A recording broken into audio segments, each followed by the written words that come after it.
Semaine de la famille chrétienne, jour 8. L'écoute attentive dans le mariage.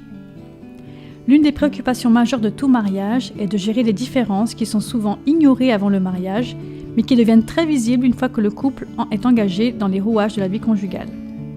Cela est assez typique de ce qui se passe dans la plupart des mariages. Cependant, la solution pour inverser la tendance repose sur les choix que l'on fait en réaction à ce que dit ou fait son conjoint. Nous avons donc quelques conseils à donner aux maris et aux épouses. Conseil aux maris. La Bible déclare que le mari est le chef de la femme, comme Christ est le chef de l'Église. Cela signifie que le mari devrait être le chef à la maison. Être le chef signifie que le mari porte la responsabilité principale du bon fonctionnement de la maison.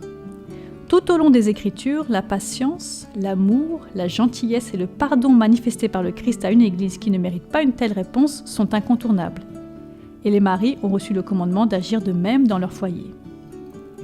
Éphésiens 5, 25 déclare « Maris, aimez vos femmes comme Christ a aimé l'Église et s'est livré lui-même pour elle. » C'est ainsi que les maris doivent aimer leurs femmes comme leur propre corps. Celui qui aime sa femme s'aime lui-même.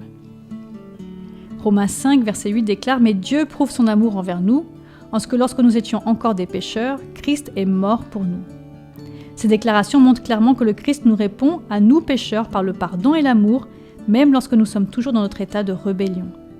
Et les maris sont appelés à agir de même avec leurs femmes. Il est remarquable que les recherches en sciences sociales sont en accord avec la Bible sur ce que peut faire un mari dans sa relation avec sa femme.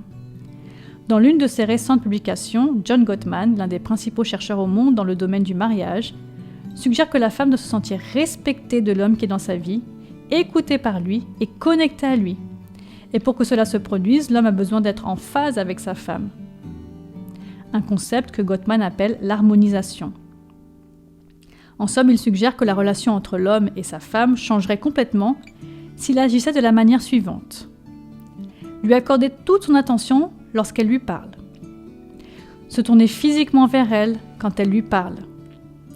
Montrer un intérêt sincère pour ce qu'elle dit en posant des questions pour s'assurer qu'il comprend bien ce qu'elle dit.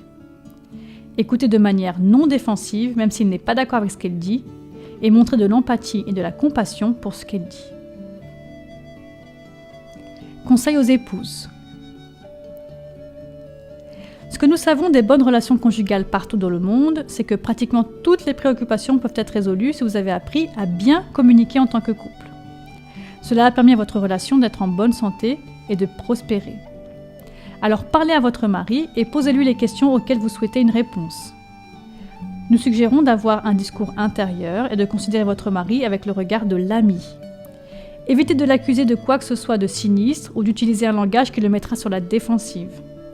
En fait, choisir le bon moment pour avoir une conversation est aussi crucial que la conversation en elle-même. Peut-être que le meilleur moment sera durant le week-end, lorsque vous avez tous les deux plus de temps libre. Abordez le sujet de manière décontractée dans le cadre de votre conversation de tous les jours. Exprimez ce que vous avez remarqué, est-ce que vous aimeriez savoir, plutôt que de l'accuser de quoi que ce soit. En outre, dans vos phrases, utilisez le pronom « je » plutôt que le pronom « tu ». Cette technique simple aidera à protéger votre conversation et vous permettra de continuer à parler sans transformer la conversation en grosse dispute. Ce genre de conversation non menaçante avec votre mari devrait lui garantir votre amour inconditionnel et votre volonté de l'entendre et de faire preuve d'empathie envers lui.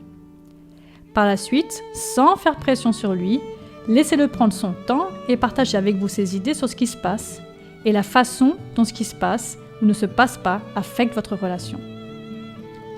En dépit de ce que nous venons de partager, nous vous encourageons à avoir avec votre mari la conversation sans jugement dont nous avons parlé précédemment. Malgré le fait que les meilleurs mariages ne soient jamais exempts de défis, il est important de toujours donner à votre mariage le bénéfice du doute, même s'il se porte bien.